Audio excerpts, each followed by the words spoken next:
Welcome to the Find Your Leadership Confidence podcast with Vicki Nedling.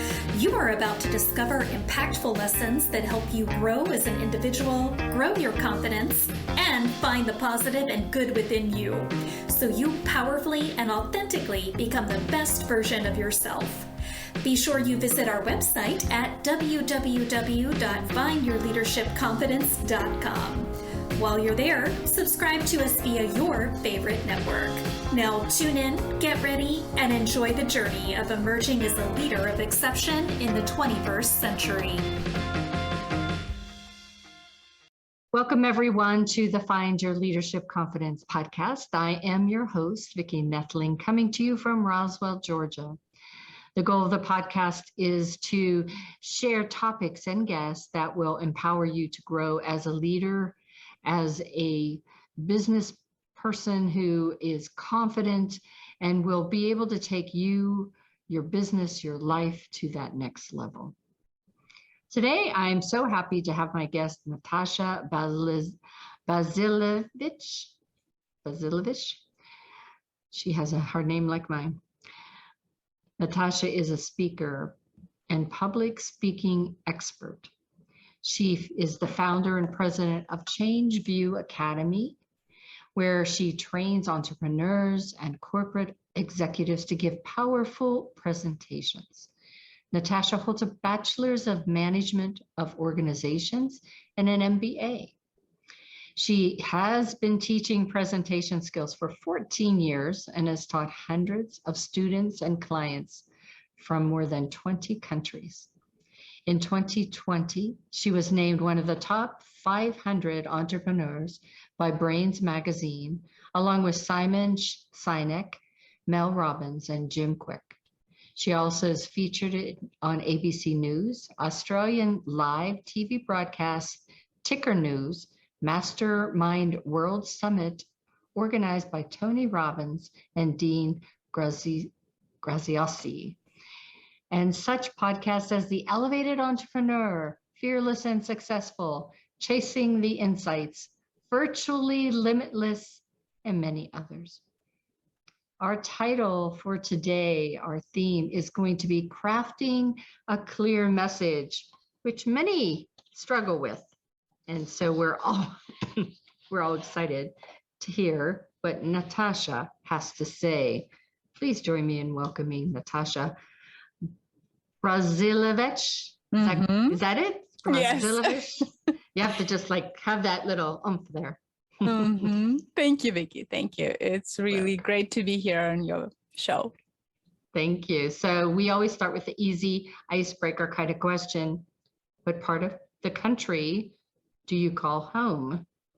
Well, right now I'm in Minnesota, Boston, northern Minnesota, and I can call this part of the United States home, but also I'm from Ukraine and I came to the US 2 weeks before the war started, and I call Ukraine my home. I don't like to tell people that I was born in Russia, but I left Russia, Murmansk, Russia, when I was 12 years old. Ukraine is my home, definitely not Russia.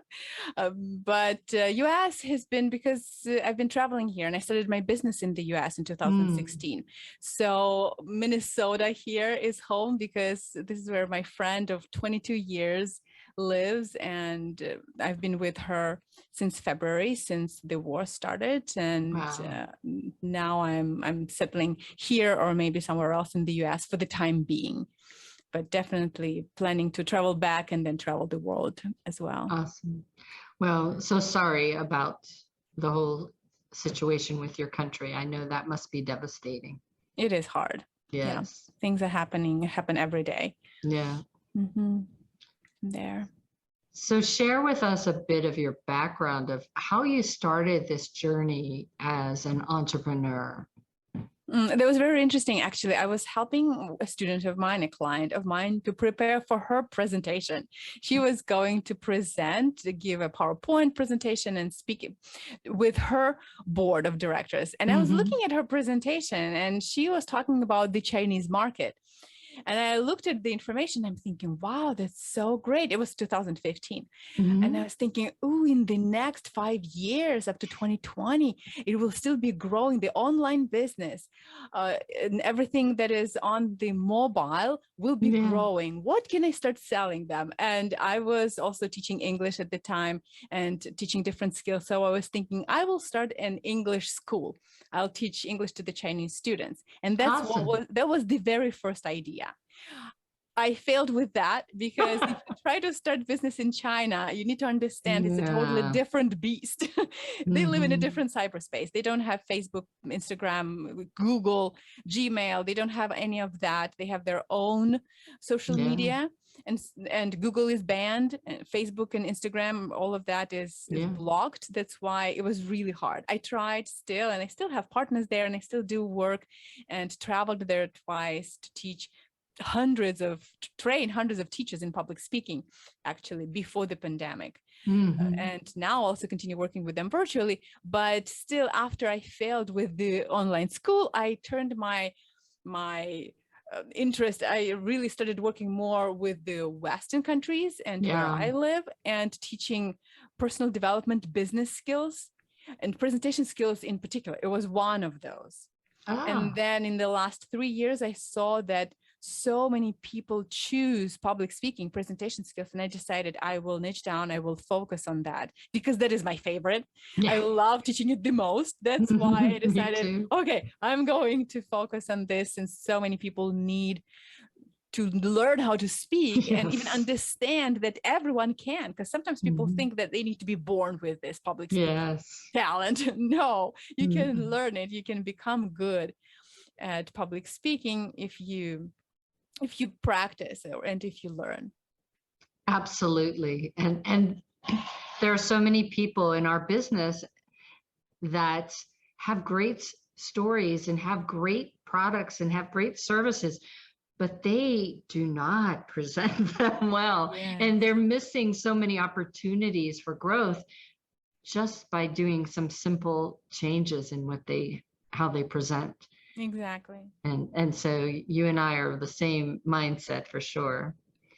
So give us a bit more information about your company, ChangeView Academy. Well, ChangeView Academy is what I started in 2016. And like I said, I pivoted with the pandemic. You know, we all started loving this word pivot. And I started working more on presentation skills. So now I offer corporate trainings, one-on-one coaching, and online programs in public speaking, in presentation skills, helping people, executives, entrepreneurs, people who would love to become better at presentations. I help them overcome the fear of public speaking, build confidence, craft a clear message, and deliver it with power. Yeah. And having that clear message, I think sometimes that's where people get cloudy and unsure. And how can we make the speaker become fearless as a speaker so that when they present that message, there's power and there's passion? How can we have those people that are the corporate executives, if you will, that kind of take down the passion and bring up the boredom? How do you help them? Well, you know, it's interesting. A lot of times people might even be fearless. They might not have any fear of public speaking, but then they go and they present. They love to be in the spotlight. They actually love talking, but their message is not clear. And it's because they don't really think about the structure that much. They don't focus on the topic. They don't focus even enough on the audience. But a lot of times they think about themselves.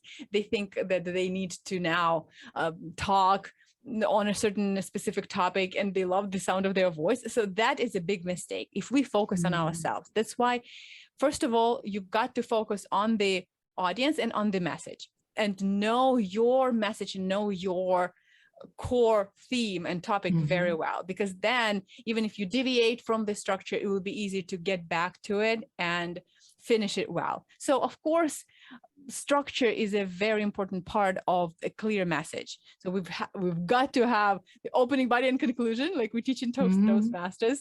You and I are both in love with Toastmasters. So always, and this is the easiest, 3 parts. It has to have the beginning.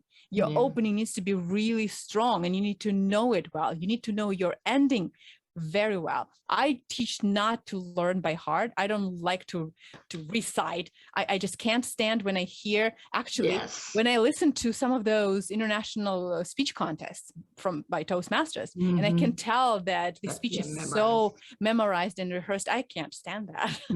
It has to be a conversation. Every speech needs to be a conversation. Absolutely. And okay, if you have to, I always say, if you just absolutely have to memorize it, memorize it, but then you practice it so many times, then when you deliver, no one can tell that you memorized it. Then you're delivering it, and it's just, you internalized it so much, it becomes a part of you, that when you speak, no one can tell that you memorized it, because it's a part of you, because you are talking, just talking from memory, but it is a conversation. That is the key to make it a conversation.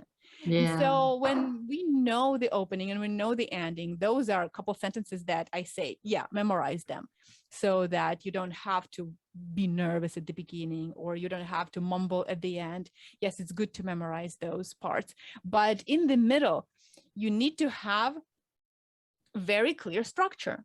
What is it? Are you teaching some points, lessons, tips? Then you will have 1, 2, 3, or 1, 2, 3. We usually say odd numbers. I don't know if you teach that too. For some reason, they say our brain comprehends odd numbers easier. So it's either 3, 5, 7.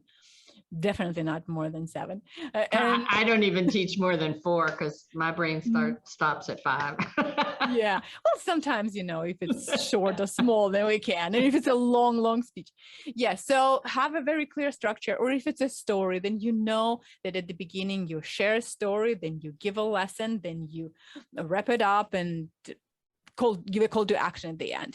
And when there is this very clear structure, plus one main idea that you will be able to come back to if you need, then it will be a very clear message. But also, it's crucial for a speaker to be clear on their own message, to know and understand it themselves.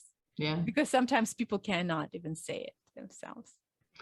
And also, there are, if you have the stage and you have 40 minutes or whatever, you can build the story after story and things like that. But stress to them how important it is when you only have 20, 30 seconds, a minute of somebody's time, how important is it that you get to that message immediately?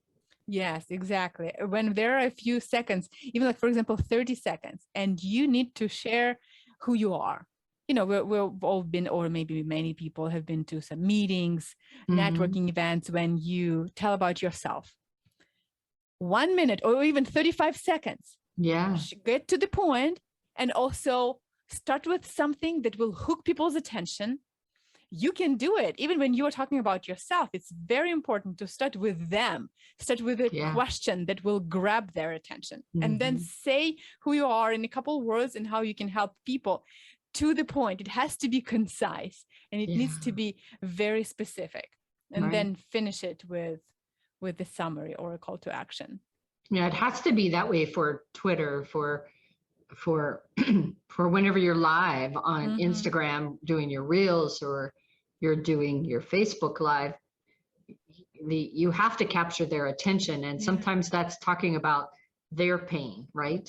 You want to talk about their pain, and then be able to call to action in that 30 seconds.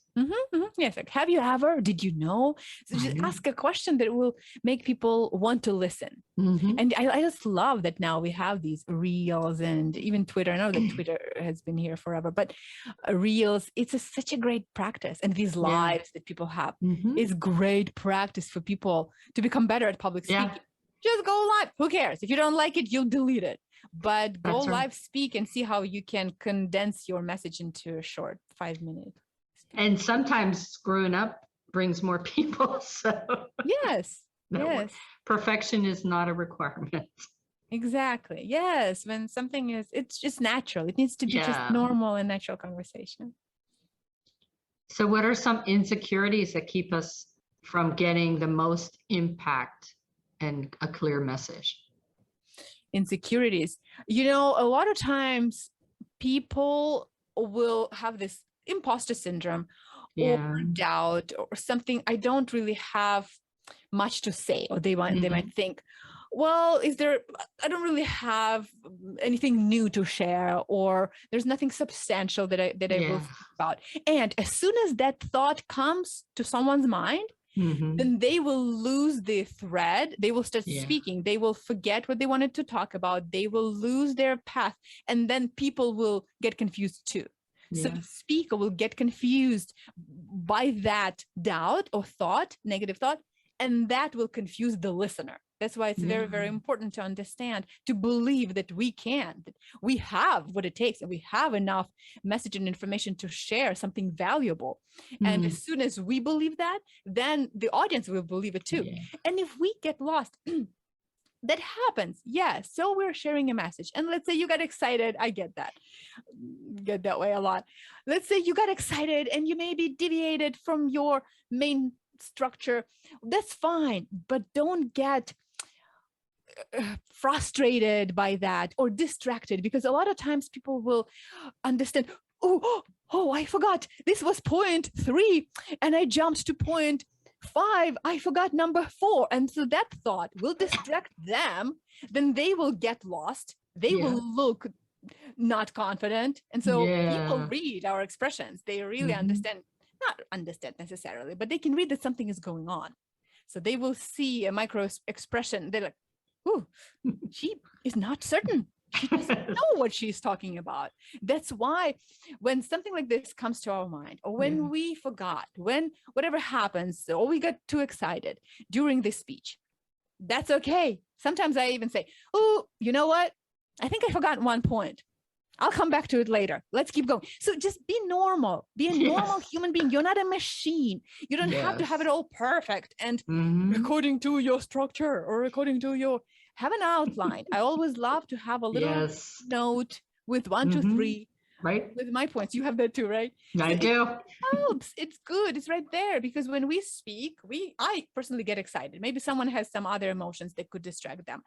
We are focusing on the audience and we could forget. It's normal. So have that little piece of paper in front of you, or maybe it's on the computer if it's virtual, in whichever way you like, but something that could help you remember. Yep.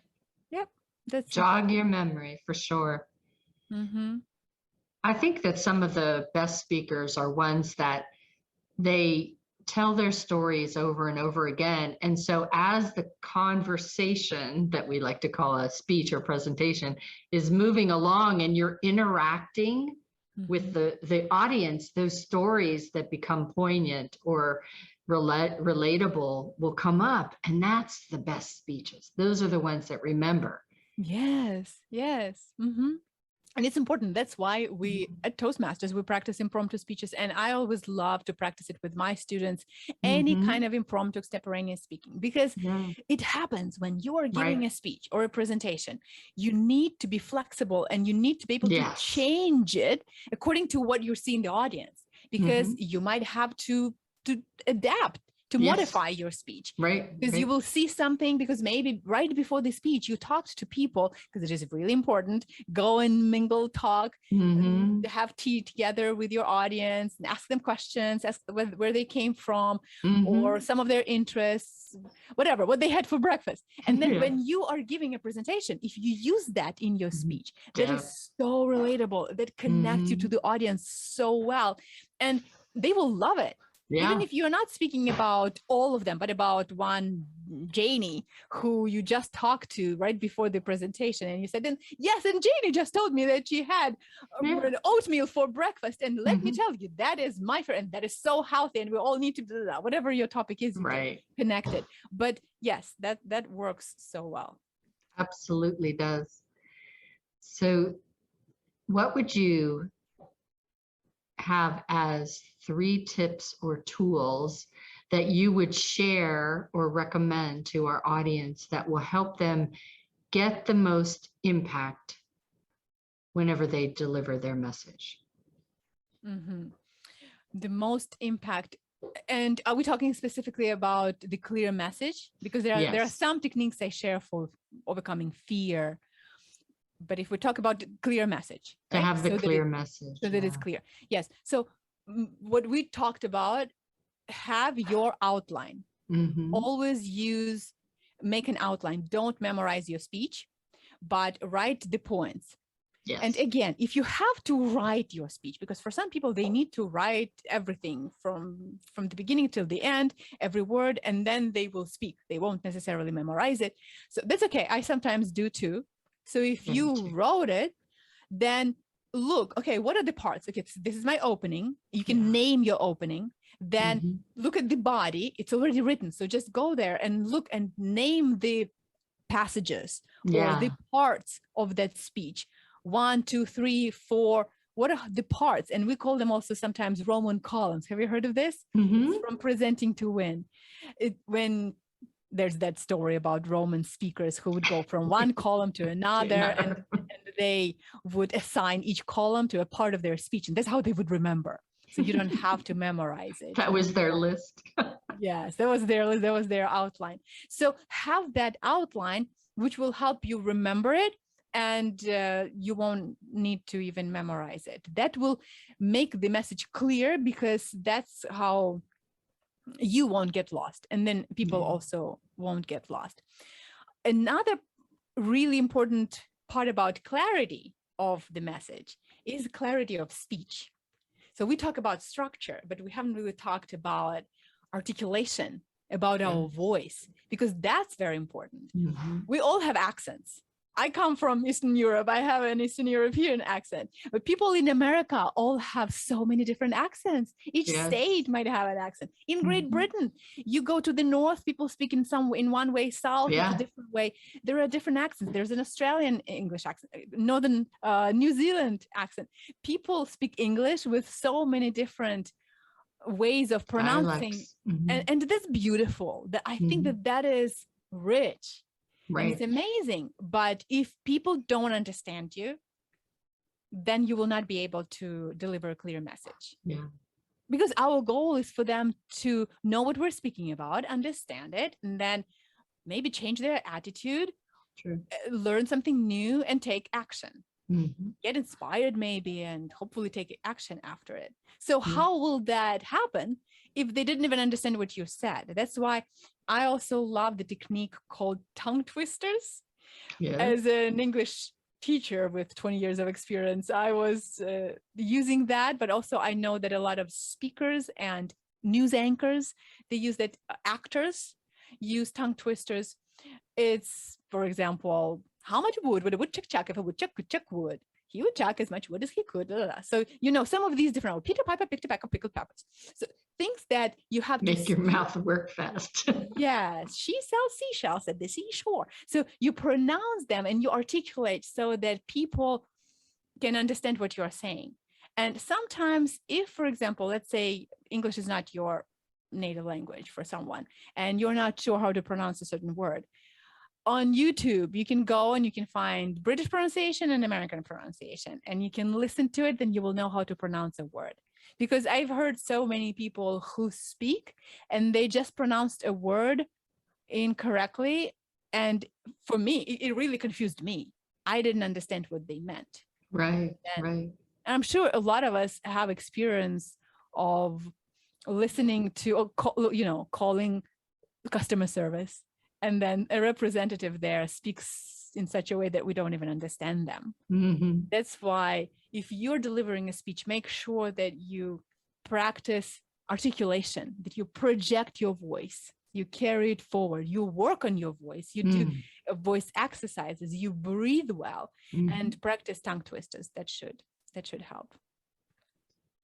Also, the speed and pace of your speech is also important for making sure that clear message is heard.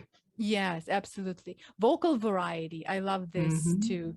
When we speak not just in the same monotone voice, because then people will not even understand. They will get lost. Yeah, they will fall asleep. Exactly. But you change it. You change the volume of your speech. You change the pitch of your speech, because there's a different meaning. If we speak with a low pitch voice, then that shows some dominance. If you want to persuade, speak with the low pitch voice. If you want to connect, then you speak with the high pitch voice. And the meaning is, so it's endearing. It changes. Yes. You can hear the difference. And the same with pace, of course. Faster, slower, whisper, pause. Yes. Yeah, Those are all the power of speech. Absolutely. We are at the last question before the rapid fire, and it's also a reflective question. What advice would you give your 20-year-old self? Yes, I've heard that question, and I answered that for myself quite a bit ago. I would tell my 20-year-old self to start business sooner, not wait till I was whatever it was, 38 or something, and also build my network. Yeah. Because network is our biggest asset. Yeah. Relationships with people, because that's who we learn from. I've met so many people, even just through podcasting. I've met so many people who I became friends with, who became my mentors, who became my clients, or I became their client, and we learn and we grow. Yeah. So network is our everything. And that's what I would tell myself. Focus on that. Ask questions, learn, be curious about business, about public speaking. But of course, at that time, I didn't know what I would be doing. So it was hard to really even see. And it's normal. It's okay. Because some people might not know right now. Maybe they're in their 30s or 40s and they still are not sure where they want to go, what kind of business they want to start, or in their business, they're still working on their vision or mission, which is, again, also, it's normal. Yeah. That's fine. You'll get there. Just keep asking that question and build your network. Probably to take it to one step further is that no matter what age you are, don't be afraid to start something new. Exactly. Yes. Yeah. All right. Rapid fire. What's your next destination? My next destination is New York City. Yeah. Awesome. I'm in love with New York. So yeah. My goal is to live there, at least not my whole life, but at least some part of my life, live in the city. Yeah. My daughter had 6 months as an intern for a fashion house there. Oh, cool. So I would go every month and visit. Oh, nice. She needed to see her mom. So, it was only being kind to her. Cool. Yes. Talk to me about virtually limitless. What does that mean to you? Virtually limitless. That means that when we are speaking, and we speak now virtually, even if we are in person, it's still already virtual, because everything goes online. Everything, even when we are in the auditorium, then there are videos, there are photos, there's stuff is on social media. So we are virtually.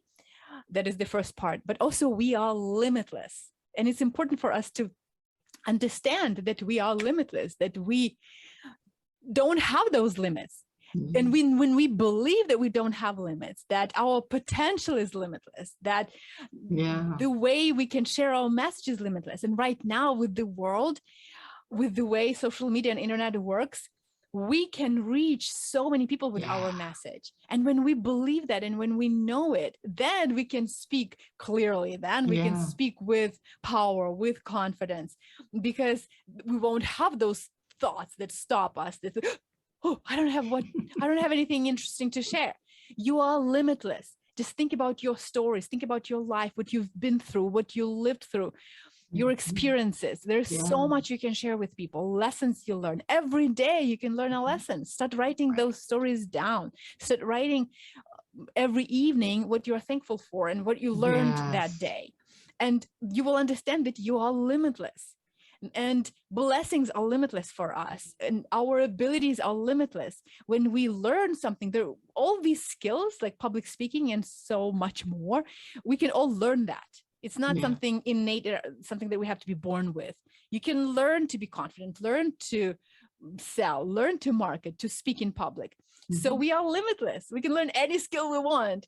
The only important thing is desire and belief. Right. So we've got to want to do it and also believe that we can. the next thing probably ties nicely into that, staying focused. How to stay focused? Or what is it for me? What is it for you? How do you stay focused? That's a very interesting question. And it's not that easy for me because I am this kind of eagerly excitable person. No, I would never have guessed that. So focus is something I work on. I know definitely that when we focus, we are more efficient, effective. But what I do is I pray and meditate. I ground myself. I journal. I visualize. So those things calm me down and help me focus. And then also always remembering my why I'm doing this. For example, right now I'm in the US. My goal is to make money for my family in Ukraine. That is my big why. And to help my brother with treatment. He has a disability. So I have this big dream. I have the big desire to help them, help my family, help my country, help my friends there. And that drives me. So when I know why I'm doing what I'm doing, then it's easier for me to focus. Because as soon as we forget about that, who cares if there's something that you are doing and why should I even do that? Then it's really hard to focus and you'll be doing something else, thinking about anything else. That's why this purpose and why always helps me. Yeah. What would you like to be remembered for?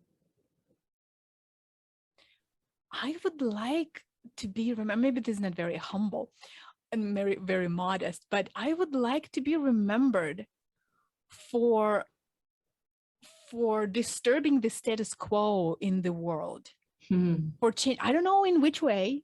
Maybe it's in public speaking. Maybe it's in giving voices to people or in movement. I have lots of different causes that are in my heart, the desire to help women. For example, I have a friend in Afghanistan who right now is under the Taliban and she's so smart. She dreamed to be a journalist and I was teaching her English and now she can't even get outside. So like I have different dreams. I have the desire to influence the influences of the world. And I don't know how I will be able to do that, but it is in my heart. So I want to be remembered for bringing some incredible change into the world and disturbing the status quo. That might be too big, there. But but go big or go home. Yes, exactly.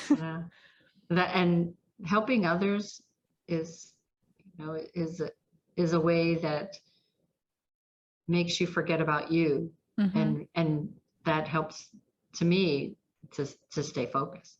If I'm focused on somebody else, helping them, then I stay on my mission, my goal. It makes it bigger. It makes it meaningful. So you touched on the fact that you've taught in other countries. Do you have a story? Excuse me. Do you have a story about one of those teaching experiences that we might enjoy hearing? Okay, I have an interesting story. When I went to China, I was giving a keynote speech, kind of the opening speech there on the stage with 400 teachers in the audience.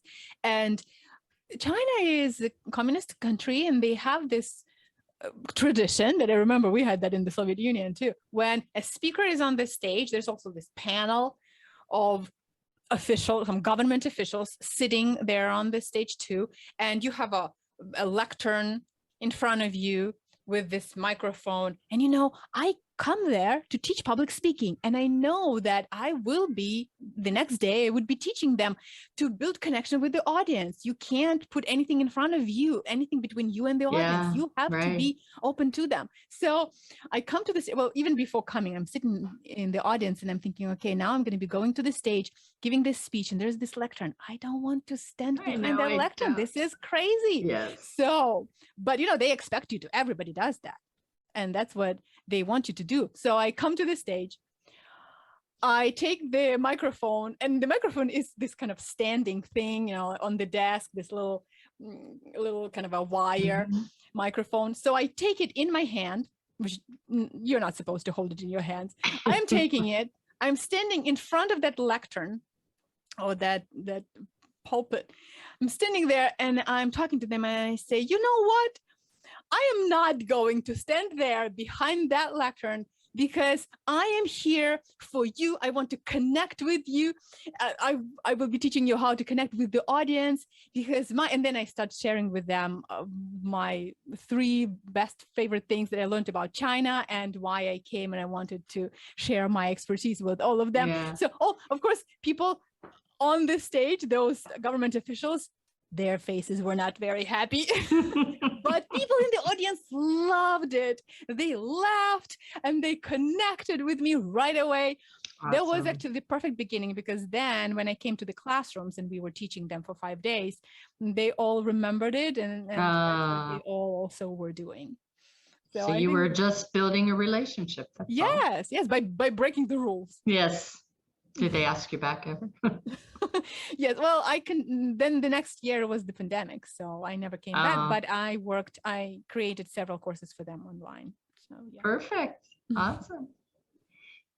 Well, that, excuse me, that is all the time we have left. It has been wonderful. Let me share my screen. Those of you that are listening in, I will read the website. It is NATASHABazilevych.com/speaking.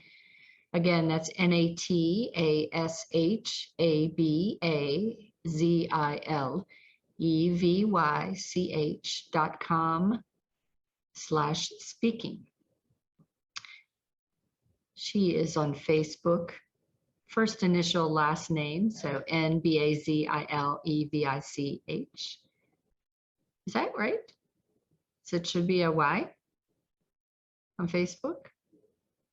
You're on mute. Yes. There's I instead of Y on Facebook. Okay. And then LinkedIn is Natasha, BAZILEVYCH. Mm-hmm. And Instagram is the NATBAZILEVYCH. You just have us going everywhere. I think you could probably just search her name, Natasha Bazilevych, and you'd be able to find her. She has a gift to offer. I thought it was pretty cool. On your website, you have all those tools. So why don't you talk to us about those 3 tools that you have out there? Yes, so you can get my free public speaking one-on-one course on the website. You can also get my creativity guide, and also the motivational planner, how to become better at building your habits. And you can also go there to get some time with her too, if you want to have some one-on-one. Yes, absolutely. You can book your time and work with me one-on-one. But I wanted just to thank Natasha for coming and sharing time with us. She is a bundle of power and joy, and it has been such a pleasure to be with you this afternoon. And I encourage everyone to check out her website, get those free tools, see how Natasha might help you to be a better speaker. As you see, she's got a lot of great things to be able to help you.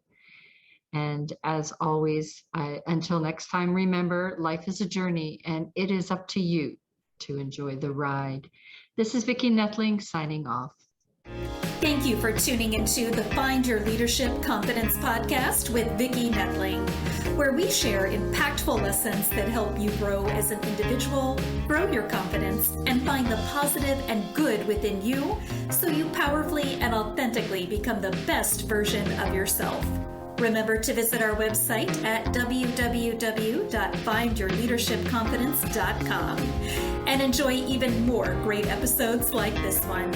Again, while you're here, subscribe to us via your favorite network. We look forward to seeing you next time on the Find Your Leadership Confidence podcast.